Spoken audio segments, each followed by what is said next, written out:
Hello and welcome to this video. My name is David Thorne. In a previous video I did this navigation bar and I thought, well, you know what, whilst we've got this navigation bar here, why don't we talk about making banners as well, because banners tend to be the next thing that you learn how to do when you create a navigation bar. So with that said, let's get started. So let's just jump straight into the code and let's just collapse this the navigation bar, and we can literally just start off by doing container fluid once again, because we already have this and we know that the container fluid here is nothing more than width, and we've got a background color. So we're just going to remove the background color to the container instead, because that's pertinent to our navigation bar.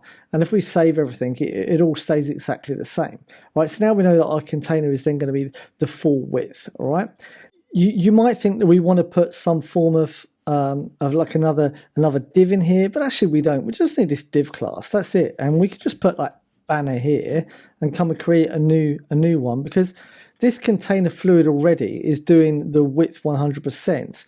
And we just literally just want to tell it now. We'll put it underneath this, and we're just going to say banner, right? And we're just going to say background color red first of all, and we're going to say aspect ratio 16:9. And when you come here, you see, boom, it's already there, but it's like super too big. And we're going to say a max height of say 60 view heights, and that makes it a little bit better. So we now see that you know, it's a little bit nicer. But if we make it go down a little bit, you can see here that it keeps the aspect ratio all nice all the time. All right, so that's that bit done. Now we want to see how can we do this background that stays. That changes size with when we change the size of the box as well. And we're not going to add any image in here. So this box is literally this box, and nothing else is going inside this anymore. You could put stuff inside of it, but we're not going to. So what we're going to do first is we're going to say background image, right? And this is going to be a URL, and we're going to say HTTPS, and we're going to say placehold.co, and it's going to be 1920 times by 1080, and we're just going to put some text in here, and this is going to say hello plus world. All right, and next we're going to say background position. We want it to be center, and we're going to say background size. This is going to be cover. I'm going to say background repeat, and this is going to be no repeats. And we come here, boom, you see that we've now got an image, and regardless of how we resize this window, it's going to sit nicely in there all the time for us. So it's never going to not fit this whole window.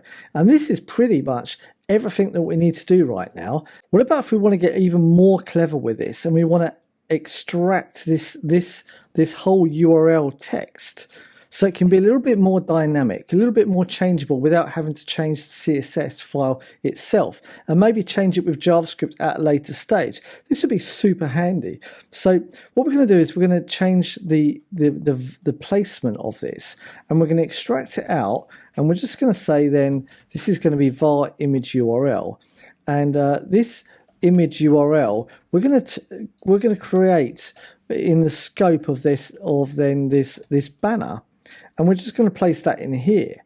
And if we now come back to this, you'll see it's exactly the same. You're like, David, what's the point of that just by making a variable? Well, we can now change this variable, right, through JavaScript, or we can just literally just come here and we can then say -- image URL, and we're going to say image URL here once again. And let's just copy this, right, and take the text and put it in here. And you're like, yeah, that's super redundant, David, right now, because you've literally just copied it from one place, put it to the other. But what about if I change this text to be otherworld?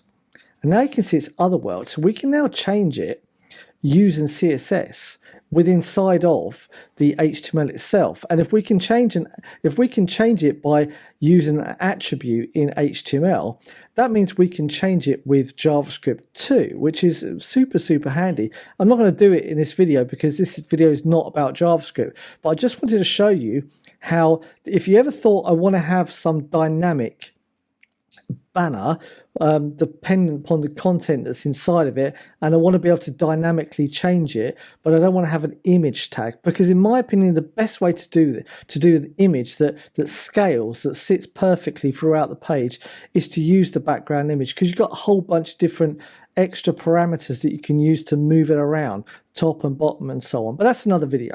Anyway, I thought this would just be a quick and easy video to show you, one, how to use placehold, or introduce you to placehold if you haven't used it already, and two, to show you how to use some variables. And if you've never used them, this is just a quick introduction to variables in CSS. And yeah, that's basically it. So yeah, I've got other videos about this type of stuff, but I just wanted to quickly show you. There we go.